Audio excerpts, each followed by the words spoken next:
Lundi 18 novembre 2019, bienvenue aux informations de la mi-journée. Les contrôleurs budgétaires suivent une formation sur la loi organique relative à la loi des finances. La dite formation a pour but de renforcer leurs capacités pour plus de transparence dans la gestion des biens publics. Ce dimanche 17 novembre 2019, vous avez eu droit à votre matinée politique sur E-Télé. Une matinée achevée par le décryptage de la semaine. Le consultant politique Agapit Napoléon Maforican y a fait le point de l'actualité sur le thème Parlement, Cour constitutionnelle et l'exécutif au rythme des urgences. Et puis, en page sport de cette édition, nous parlerons repositionnement dans le groupe L des écureuils. Les coéquipiers de Stéphane Sessignon ont réussi à prendre 3 précieux points devant la Sierra Leone hier dimanche. Voilà pour le sommaire.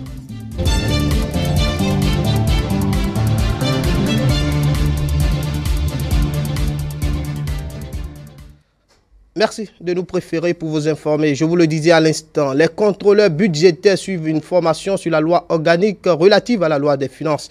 La dite formation a pour but de renforcer leurs capacités pour plus de transparence dans la gestion des biens publics. L'atelier a été lancé ce lundi 18 novembre 2019 à Cotonou en présence du représentant résident de l'USAID et du coordonnateur de l'unité de gestion de la réforme des systèmes de gestion des finances publiques.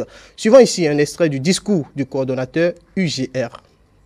Des transformations fonctionnelles et organisationnelles ont été observées au niveau des organes de contrôle en général et du contrôle financier en particulier.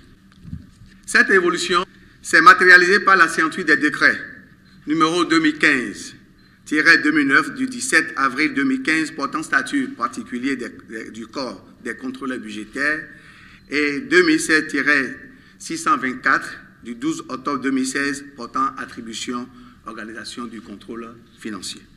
Ces nouveaux tests ont complètement réformé les mécanismes d'intervention du contrôle financier qui exerçaient jusque-là un contrôle a priori portant essentiellement sur la régularité des dépenses de l'État, avec de nouvelles missions au cœur desquelles se trouve la gestion des risques. Les réformes impliquent également un contrôle a posteriori consistant à évaluer les résultats et les performances des programmes au regard des objectifs fixés, des moyens utilisés et de l'organisation des services d'ordonnateurs, ainsi qu'un contrôle modulable. C'est dans ce contexte qu'a été initiée la présente session de formation afin de permettre aux acteurs de façon spécifique. Il s'agit de faire comprendre aux participants les innovations induites par la LOF et l'adaptation des principes budgétaires de la nouvelle gestion publique. Le compte-rendu de cette formation est à suivre dans nos prochaines éditions. On poursuit ce journal. Clotaire Oliyide, membre fondateur du Parti Bloc républicain, était l'invité de votre émission hebdomadaire L'Entretien du dimanche. Il est revenu sur les réformes politiques engagées par le gouvernement, notamment la révision de la Constitution du 11 décembre 1990 et les innovations du nouveau code électoral. Le point de l'entretien, c'est avec Karina Deni. Les conventions de financement soumises à ratification sont désormais ratifiées par le président de la République qui rend compte aux élus du peuple dans un délai de 90 jours. Il s'agit de l'une des innovations apportées à la Constitution du 11 décembre 1990. Et c'est d'ailleurs pour donner plus d'éclaircissement aux populations béninoises à ce sujet que l'émission L'Entretien du dimanche a reçu Clotaire Oliyide, membre fondateur du Parti Bloc républicain. Pour l'inviter, cette innovation favorisera une célérité dans la ratification des accords de financement, ce qui donnera entre autres une certaine crédibilité au Bénin auprès de ses partenaires. Il y a des débats à l'Assemblée qui se tiennent sur la durée et qui font que du fait de la ratification tardive des accords, les financements en question sont perdus. Je crois que c'est pour régler cette question et permettre d'accélérer le processus de ratification que cette disposition a été introduite. Heureusement, il est dit qu'après, le gouvernement doit rendre compte à l'Assemblée nationale qui va valider la ratification qui a eu lieu. Donc, l'Assemblée nationale a toujours la possibilité d'étudier la ratification. La question du parrainage était également au cœur des échanges. Pour Clotaire Oliyide, cette innovation est salutaire. Elle est une formule qui permet de donner plus de légitimité aux candidats. Le parrainage permet déjà de voir qui sont ceux qui peuvent prétendre être des candidats sérieux. C'est-à-dire qu'ils peuvent prétendre avoir derrière eux quand même un certain nombre de personnes qui pouvaient leur apporter leur suffrage pour qu'à la fin, on ne se les retrouve pas avec des 0%. Donc, qu'est-ce qu'il faut faire? Il faut trouver un moyen de faire porter leur candidature par le peuple, par une fraction, tout au moins une fraction du peuple, quitte à ce que, quand ceux-là leur auront donné leur caution pour être candidats, ils parviennent à en conquérir d'autres pour compléter et aller à la magistrature suprême. Les autres innovations contenues dans le nouveau code électoral ne sont pas passées sous silence. Dans ce nouveau code, le Bénin dispose d'un conseil électoral, une innovation qui vient en renfort aux nombreuses actions de la Commission électorale nationale autonome Sénat. En réalité, le conseil électoral ne remplace pas la Sénat. La Sénat ne disparaît pas en réalité, mais elle est plutôt réformée. La Sénat existe, mais elle est constituée de deux organes. Un premier organe, qui est le conseil électoral, qui aura une configuration qui ressemble à celle que nous connaissons actuellement. Et donc, un représentant de la majorité parlementaire, un de la minorité parlementaire, un représentant du chef de l'État, un représentant du chef de file de l'opposition, et puis un magistrat élu par ses pairs. Et ce conseil électoral, qui, comme vous le voyez, est constitué de personnes provenant de chapelles politiques, va rester dans un rôle politique. Va fonctionner comme un conseil d'administration qui va se retrouver peut-être 2 fois par an. Plusieurs autres sujets ont été débattus lors de cet entretien. Il s'agit entre autres de la question de la vice-présidence et de la loi d'amnistie. La promulgation du code électoral, de la charte des partis politiques et de la loi sur le financement des partis politiques était au cœur des échanges sur le décryptage de ce dimanche. Le consultant politique Agapit Napoléon Maforican apprécie la promptitude des sages de la Cour constitutionnelle et des députés de la 8e législature. Stélia Padono. Tout est allé si vite, une semaine a suffi aux parlementaires sages de la Cour constitutionnelle et au président de la République pour remettre à niveau certains tests à polémique. Le code électoral, la charte des partis politiques et la loi sur le financement des partis politiques ont tous été promulgués pour répondre aux recommandations du dialogue politique. Pas question donc de s'interroger sur cette rapidité. Les lois, c'était tout l'enjeu des élections passées. N'oubliez pas, cette loi, le nouveau code doit être utilisé pour les élections locales. Et les élections locales, c'est demain. Et quand on dit demain, c'est-à-dire mars-avril. Si on a pu sortir le texte du Parlement, si les services présidentiels ont été suffisamment diligents pour envoyer le document à la Cour constitutionnelle, et que la Cour, travaillant déjà sur le modèle, a pu terminer le plus tôt, ça ne dérange pas. Si c'est prêt, ils sont allés et puis c'est fini, on n'en parle plus. Maintenant, si des gens ont trouvé qu'il y a violation, ils saisissent la Cour. Moi, je salue la célérité. Et cette célérité permet d'avancer. L'adoption à l'unanimité des députés de ces différents textes de loi n'est pas signe de faiblesse, mais elle témoigne de l'engagement du Parlement à accompagner les actions de l'exécutif. Le propre d'une démocratie, c'est d'avoir un Parlement qui appuie l'action du gouvernement. Ah mais si vous êtes un exécutif qui n'avait pas le soutien du Parlement, vous ne pouvez pas avancer. Les débats sur le code électoral ont été vifs. Les débats sur les charte des partis politiques ont été vifs. Ce n'est pas une assemblée non plus de béni oui. Non, ce n'est pas la littérature qui fait les textes parlementaires, les beaux textes. C'est plutôt la célérité. C'est plutôt l'adhésion. Le nouveau code électoral comporte plusieurs innovations. Le consultant politique rappelle ici quelques-unes. La réduction de la caution, qui est l'une des requêtes de l'opposition, aujourd'hui est actée pour toutes les élections. 50 millions pour le président de la République, 1,5 million par candidat pour les législatives. En termes d'effet, en réduisant, on ne perd pas non plus le Nord, puisqu'il y a la question du parrainage qui est là. Le parrainage vient amortir la réduction des cautions. Parce qu'avec le parrainage, ça veut dire qu'on ne peut pas avoir 10. On peut avoir au maximum 10. Parce que le parrainage ne peut pas être moins de 10% des élus locaux, des maires, c'est-à-dire des maires et des députés. 10% national avant d'avoir pour être qualifié à la répartition des sièges, point. Donc, si un parti a 91% et l'autre 9%, il me semble que c'est le parti qui a 91. Ramasse tout. Fini les polémiques nées autour du code électoral et de la charte des partis politiques. Les yeux sont à présent tournés vers les municipales de 2020. On reste avec vous, Stélia Pardonou, pour parler maintenant de la Semaine africaine des sciences. Cette semaine qui est dénommée Semaine africaine et qui s'est achevée sur de bonnes notes ce week-end à Cotonou. Reportage. Les femmes scientifiques étaient au cœur de la Semaine africaine des sciences initiée par le Nest Einstein Forum cette année. C'est le docteur Flora Chadaré qui a remporté le premier prix du concours de distinction sur les 17 candidates ayant postulé. Son parcours universitaire et son expérience professionnelle ont retenu l'attention des membres du jury. Elle a eu ensuite sa licence et sa maîtrise en géographie et aménagement du territoire, respectivement en 2012 et 2014. Elle est l'auteur d'un livre intitulé « Agriculture et risques climatiques au Bénin » qui a été publié aux éditions universitaires européennes en février 2018. Et l'un de ces articles scientifiques, dont le titre est « Stratégie paysanne de gestion des risques climatiques dans la dépression du Tchi au sud Bénin », a été publié dans la revue de géographie de l'université de Ouagadougou en 2010. Les docteurs Wassiat Moussé et Fauziat Sanoussi ont occupé respectivement les 2e et 3e places. La participation des femmes à ce concours n'était pas gagnée d'avance. L'année passée, nous avons organisé la Semaine africaine des sciences.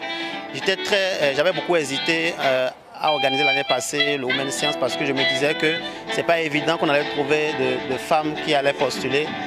Et cette année, je me suis dit, bon, je vais essayer et on a lancé et on a eu jusqu'à 20, donc bon, 17 au total qui remplissaient véritablement les conditions. Et donc franchement, je suis très satisfait de voir qu'on a lancé, ça fait juste un mois. Et donc en un mois, on a eu déjà ce nombre de femmes. Donc ça veut dire qu'il y a assez de potentiel au Bénin qu'on peut explorer. Je suis très satisfait. Cette initiative, celle de célébrer la science et la technologie en Afrique, notamment les femmes scientifiques, est louable et vient motiver les lauréates à redoubler d'ardeur. Nous sommes très émus et très honorés par le prix qui nous a été décerné aujourd'hui. Et nous pensons vraiment qu'il est intéressant et motivant de faire la promotion de la femme scientifique à travers des compétitions de ce genre. Nous souhaitons que cela ne soit pas la dernière édition et que l'occasion soit donnée encore à d'autres femmes.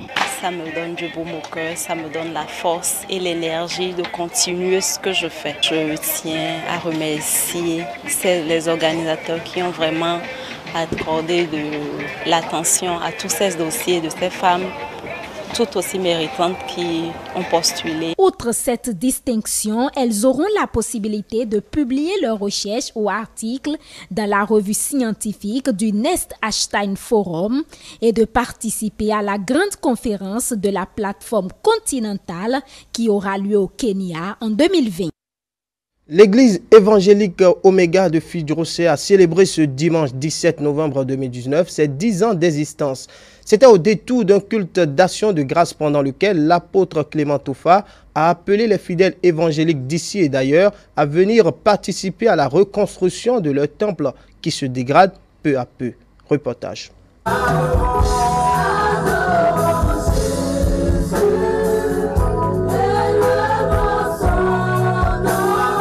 C'est dans l'adoration et dans la joie que l'église évangélique Oméga a célébré ses 10 ans.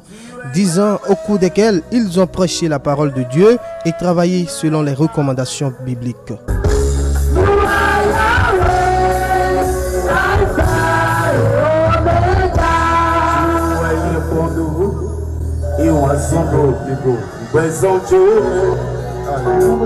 Nous voulons rendre grâce à l'honneur, nous devons rendre grâce à l'Éternel des armées, aux deux créateurs du ciel et de la terre. Et chaque année, pour rendre grâce à ce Dieu, nous organisons une fête. Et au cours de cette fête, nous invitons tous ceux-là qui ont un grain d'amour dans leur cœur pour Dieu Nous restons ensemble pour fêter. Au-delà de la réjouissance, cette fête a été une occasion d'évoquer la reconstruction de l'église qui, après 10 ans, se trouve dans un état pas très reluisant. Ça fait plusieurs fois qu'on a réparé les toitures, mais toujours ça se gâte. Et pour cela, nous voulons mettre cette toiture en dalle pour que cela ne se gâte plus. C'est pourquoi nous rendons grâce aujourd'hui pour remercier Dieu. Et nous invitons tout le monde qui me voit, bien qui va me voir, de nous soutenir, de nous aider à rebâtir le temple de Dieu. Car celui qui bâtit le temple de Dieu, l'Éternel bâtit sa vie. Toutes les congrégations religieuses sont appelées à venir participer à cette reconstruction. Tout être vivant, tout homme ou bien toute femme sur cette terre, ce n'est pas seulement les chrétiens, mais tout le monde a le droit de construire une maison pour l'Éternel des armées. Aucun délai n'a été fixé pour la participation à la rénovation de l'église Oméga, dont le fondateur est l'apôtre Clément Toffa. Il a remercié l'Éternel pour ses bienfaits et espère la participation de tous pour rebâtir son temple de Dieu dans lequel il prêche sans relâche la parole de l'Éternel. On appelle Jésus-Christ Seigneur. Et il n'y a rien sur cette terre qui le dépasse. Donne ta vie à Jésus. Bon, à présent, 1-0, c'est le score qui a sanctionné le match des écureuils du Bénin face au Leon Star de la Sierra Leone. Les poulains de Michel Duchier ont fait le service minimum ce dimanche lors de la deuxième journée des éliminatoires de la Coupe d'Afrique des Nations Cameroun 2021. Les spectateurs qui ont fait le déplacement du stade Charles de Gaulle de Porto Novo se sont contentés d'un seul but. Le but inscrit par Jodel Dossou. Les temps forts de ce match, c'est avec Dieudonné Babatoudé et Jean-Marie Kedolo.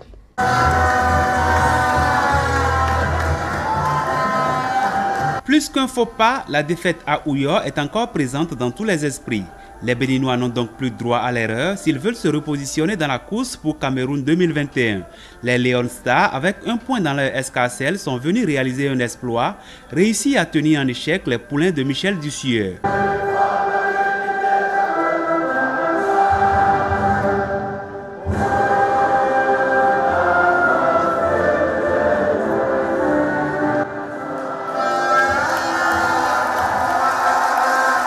Bonne entame de match des écureuils du Bénin qui prennent le temps de construire le jeu.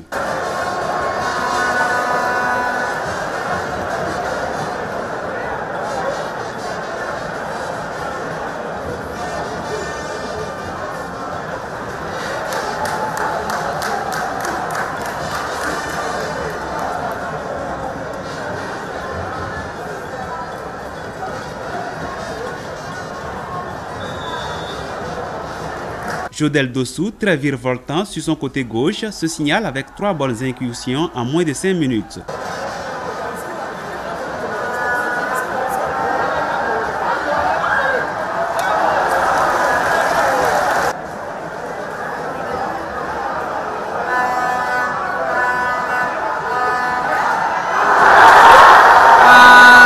Après le quart d'heure de jeu, le même Jodel exécute un coup franc, mais la défense de la Sierra Leone se dégage. 5 minutes plus tard, le Dossa 20 des écureuils se démarque sur son côté droit, mais manque son centre en retrait. Les Sierra Leonais se contentent de défendre avec un bloc très bas. Le break de la 25e minute aura permis à chaque staff de se réorganiser. 2 minutes après cette pause technique pendant laquelle les joueurs se sont hydratés, Jodel Dossou, le feu follet béninois, sur un corner bien ressorti par sa défense, réalise un grand pont sur son vis-à-vis, fixe le défenseur axial avant de battre d'une frappe sèche le gardien de but de la Sierra Leone.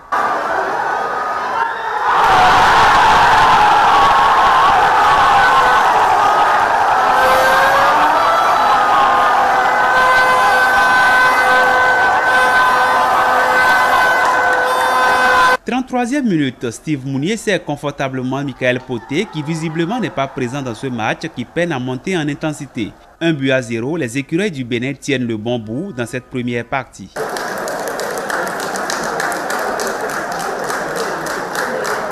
En seconde partie, les visiteurs commencent à prendre de l'ascendant, la faute à des écureuils statiques et qui ont peut-être encore l'esprit au vestiaire.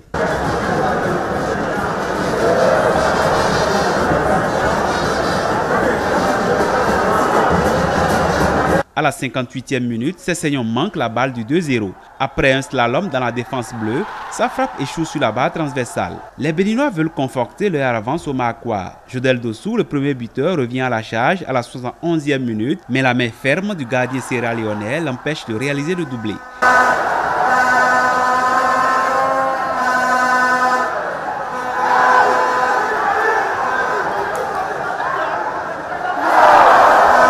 Malgré les différents remplacements et les changements de système tactique effectués par les deux sélectionneurs, plus aucun but ne sera marqué. Bénin 1, Sierra Leone 0. Avec ce résultat, les écureuils prennent la deuxième place dans le groupe L, derrière les Super Eagles. Prochain adversaire, le Lesotho, probablement en août 2020. À la fin de la rencontre, les deux sélectionneurs et le capitaine des écureuils se sont exprimés en conférence de presse. Écoutons-les. Je félicite les deux équipes. On a eu une première partie où le Bénin a largement dominé la partie. En seconde partie, on a mieux joué. Mais lorsque vous analysez profondément le match, vous vous rendez compte que la plupart des attaques béninoises sont venues de nos erreurs. Donc c'est nous qui avons commis les erreurs pour que les Béninois puissent avoir leurs attaques.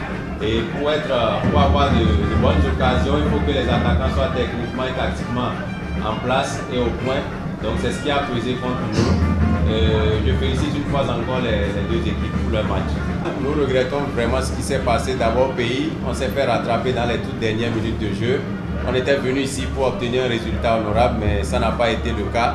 Mais toujours est-il que lorsqu'on regarde le match, dans le fond, je peux dire que mon équipe a progressé et c'est ce que je retiens du match. J'ai demandé à mes joueurs de jouer vraiment bas en première partie parce que, à observer l'équipe du Bénin, c'est une équipe qui joue les 30 premières minutes à fond. Et aussi avec le temps qu'il faisait, j'étais certain que le Bénin allait jouer à fond les 30 premières minutes. Face au Nigeria, ils étaient les premiers à marquer.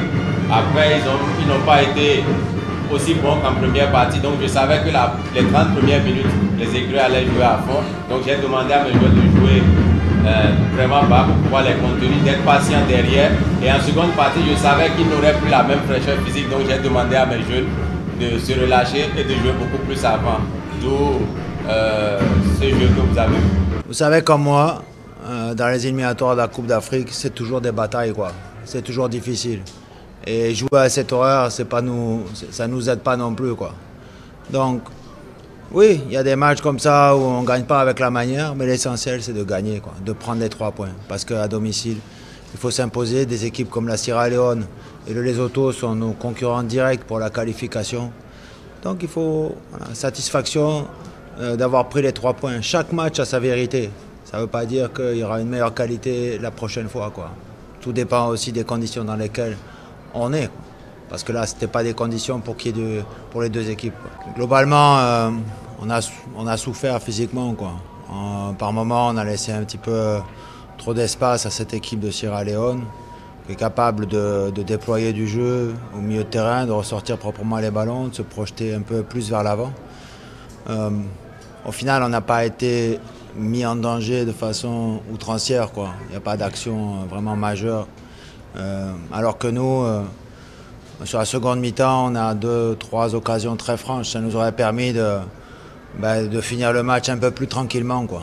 Mais non, après, il n'y a pas de regret. On ne peut pas avoir de regret quand on gagne un match. Pour jouer correctement, il faut courir, quoi. Il faut courir pour défendre, il faut courir pour attaquer, il faut du mouvement, il faut de la mobilité. Il faut ne pas avoir du déchet technique. Bon, la pelouse a été meilleure, mais ce n'est pas encore totalement parfait. Donc voilà, ce sont des éléments qui nous plombent un petit peu, quoi. Donc maintenant, comme je viens de le dire, c'est la vérité de ce match qui est derrière nous. Maintenant, on va regarder le prochain. C'est sur cet élément que nous refermons ce journal. Un journal réalisé par l'ensemble de notre rédaction. Merci de l'avoir suivi. La prochaine édition du journal présenté, c'est 19h45 avec Brunel Mérinadé aussi. Bonne suite des programmes sur télé. À bientôt.